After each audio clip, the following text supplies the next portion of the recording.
I'm Johnny Buchanan. Now, elsewhere on this channel, I've made a video called Pedalboard for Non-Guitarists, and it's to Pedalboard that we're going to return today because I think there are some interesting things that we can do in terms of kind of sequencing effects. What do I mean by that? Well, the great thing about watching this episode is that all will be revealed. Before we go any further, let's listen to the little pattern sequence which is going to be playing in the background, which is rather unfortunately called Puddle Pattern. Don't love the name, but I do like the pattern.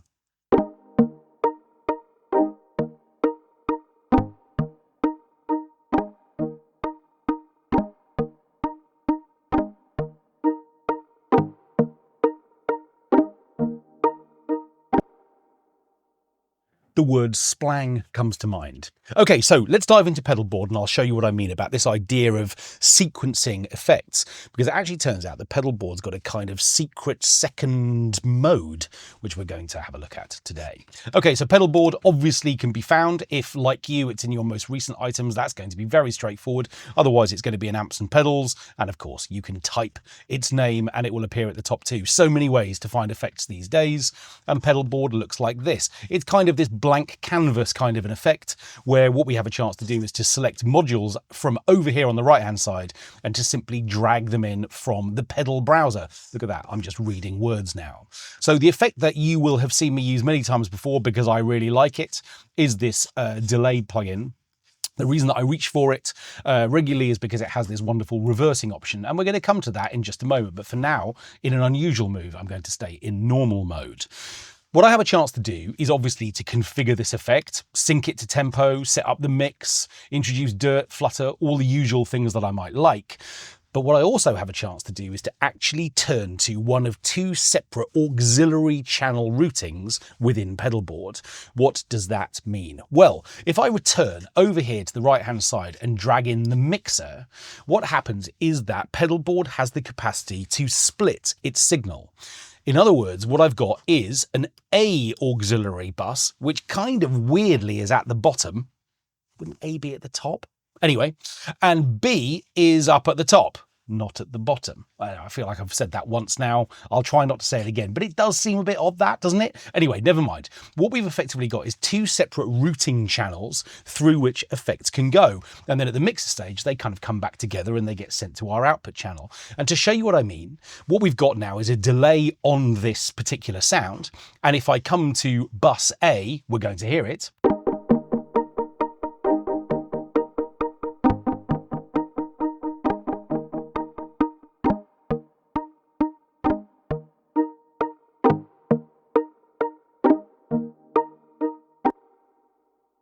But you can also see that if I move the slider up to B, we're not hearing that effect anymore. And of course that makes sense because the delay is on channel A, which is at the bottom. I said I wasn't going to say it again. Now I have. Sorry. Okay, so what we've got is a delay on channel A, nothing on channel B, and we've got this mixer which allows us to move between the two positions, which kind of means that we can configure two completely different effect solutions for and within Pedalboard, for this sound within Pedalboard, and then we can find some quite interesting ways to potentially sequence between those two separate positions. So to really demonstrate what I mean by that, what I'm actually going to do is to bring in the delay pedal again, and this time what I'm going to do is to click on this second option and it's going to go up to the other channel. Now I can sort of initialize this reverse option. I could choose a different rate. Let's go for a kind of triplet quarter note, because why not? I could introduce some more dirt and some more flutter. All is good. What we have a chance to do now is to hear the difference between these two positions, and to make it really obvious, the difference between them both, I'm going to pan the A bus to the left-hand side, and I'm going to pan the B bus to the right-hand side.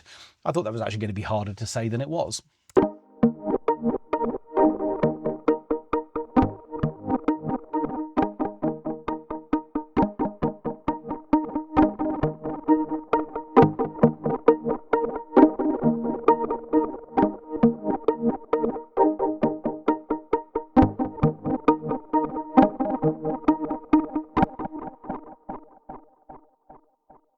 Okay, so obviously because of the mix dial amounts for both sides, these effects are kind of taking over. I don't want them to do that, so what I'm going to do is to back down the two mix dials to roughly the same value, around 20%. When I say around 20%, I'm actually going to go for 20%. Let's be strict about these things. Okay, so what I've got now is two separate delays, one on the left-hand side and one on the right-hand side.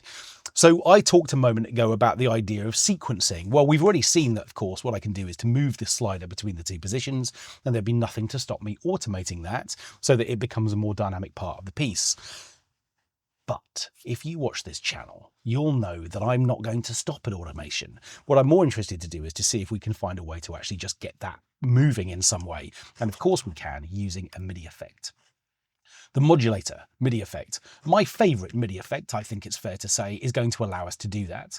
And the first thing I'm going to do is to teach the Modulator which parameter it is that I want to manipulate or sequence in some way. And I'm going to do that by clicking on the routing down here for the LFO, where I can learn a plugin parameter. And the moment I select this option and then just touch this dial, what is going to happen is that straight away the modulator is going to be routing through to this position, and we can see that that fader position, it's kind of going crazy, isn't it? Shall I slow it down? Because it's a bit much, isn't it? Let's take it down to a bar and breathe. What we've suddenly got now is the movement that's coming that I was having to sort of do with the mouse or produce with the mouse, suddenly just happening through the MIDI modulator, and that's going to be really nice. And of course, we could go further. We could, in fact, make this a kind of random output, which means it's going to jump much less predictably from one side to another, at which point a rate of 1 bar feels like it's actually going to be a little bit slow.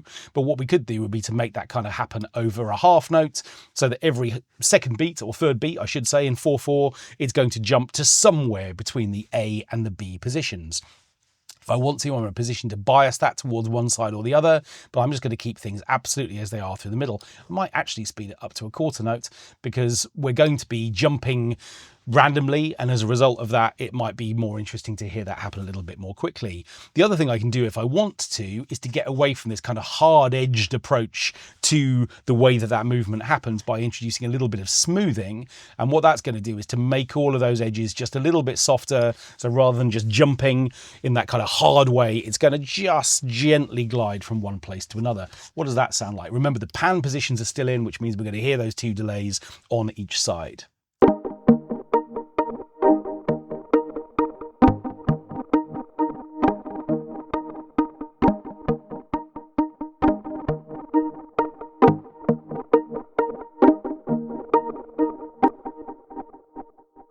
That's nice, isn't it?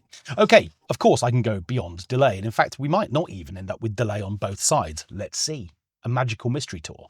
What we're going to do, instead of just working with delay, is to introduce some other effects as well. What I'm kind of interested to try would be to get some reverb after the first delay.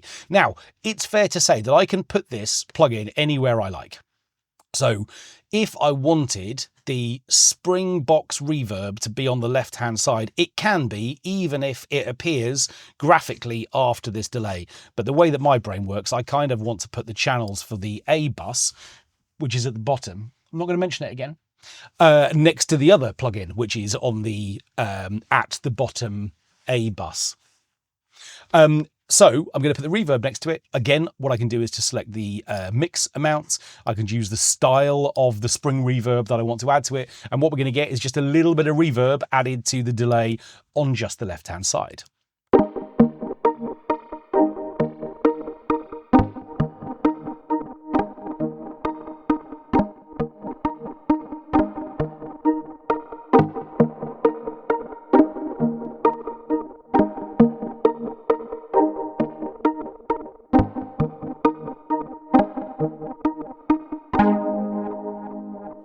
Ooh, a nice little moment there of, I think I just pressed stopped at a particular point. Stopped? I just pressed stop. That button is called stop, not stopped. Just so you know, there's a real pro tip for you. What I'm going to do on the this side, the B bus, is I'm going to add another effect as well. And this time what we're going to do is to get in some pitch offsets. And to do that, I'm going to come and find this wham pedal, which is going to go in after this second delay. So of course it's going to be exclusively on this side. By default, it's come in on the right-hand side. no, it hasn't. It's come in on the left-hand side because I see, you see where things get problematic? It's come in on the wrong channel. Let's put it there. And in order to move it across, all I need to do is to just click on it and it will jump across the tracks. Okay, so what this does is it provides me with the potential for some tuning offsets. Now, if at any stage what I want to actually do is to just hear one side rather than another, so that I can really focus in on just the A or the B auxiliary, of course what I can do is to turn off the modulator for a second, which will stop all of that movement, and I can just push the slider to one side. So we're going to focus in on this second channel just so I can hear what it's doing with the tuning offsets. Now, what I've got is a tuning dial here, which is basically just providing semitone offsets, and what I want to do is to see whether or not we can produce some kind of little moments of pitched overtone which are doing something interesting.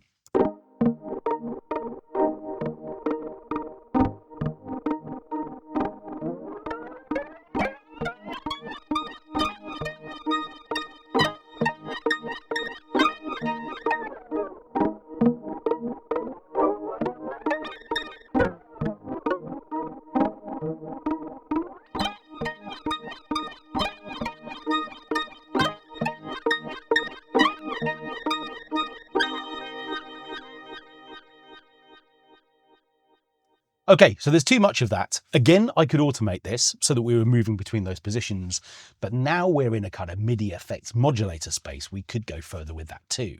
So what I'm going to do is to keep the first modulator off for a moment, and I'm going to add a second one. And this time what I'm going to do, using exactly the same technique of learning a plugin parameter, is that I'm going to select the tuning offset. Now again, by default, we're going to be seeing this kind of triangle wave sort of manipulation of that parameter. And by default, again, it's going to be in quarter notes. I'm going to just kind of try and put these two things next to each other so we can see how this shape, and particularly it drawing down here, is affecting this parameter.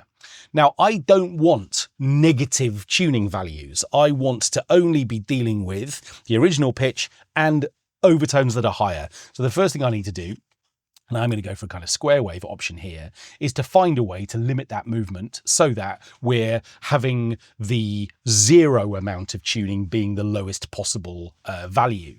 And I can do that with the offset dial, where I'm in a position to bias the behavior of this towards only the top half. So in other words, if I offset this by 50%, you can now see that the tuning dial is only dropping to sort of zero. It actually looks like it's a little flatter than that. But if I want to, I can go a little bit higher if I need to, in order to make sure that those values don't really ever drop below that point. Now that I've got that happening, I could switch back to a kind of random shape so that it's jumping around, selecting different pitches at random. You know me, I love random. And what we could do as well, potentially, would be to explore that happening sort of a bit more slowly. The delay is doing most of the work here, and maybe I only want a new pitch every bar. Equally, we could speed it up.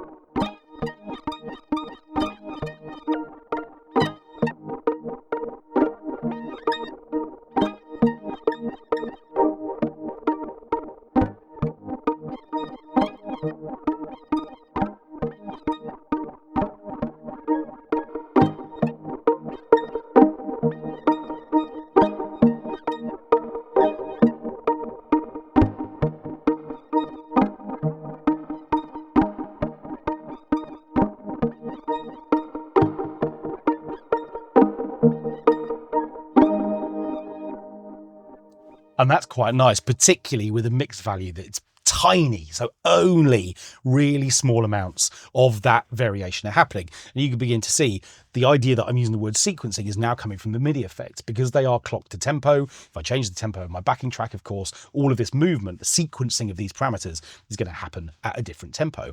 One more thing I want to do, which is I am going to get a little bit of crunch into the other channel, not the one with the detune that we've just added. I want to add a little bit of monster fuzz after Springbox.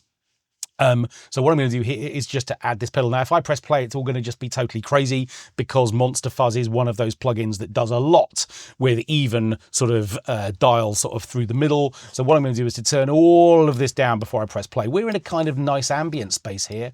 I'm not about to ruin that by simply just going crazy. I'm just not. So just deal with it. Deal with it.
I know the downbeat wasn't what you thought it was it? Be honest. It's okay, you can confess. Have you confessed? Okay, so what's really nice about this is that obviously it provides us with this amazingly kind of modular platform for effects routing. Yes, of course, we can do this one sort of effect slot at a time using inserts, but Pedalboard's kind of amazing for these relatively simple to use, obviously sort of pedal style effects treatments. But the moment we start introducing modulators and other MIDI effects as well, we can take these into really interesting places. And I really like plugins that offer this kind of modular approach to, well, which bits do you want and which order do you want them? It actually turns out we've got two separate channels. And even if they are kind of labeled in an unusual way, it doesn't change the fact that all of this potential is there. So if you like effects routing and you want to just explore some different things, well, now you know where to go, even if you don't know where the downbeat is. Told you.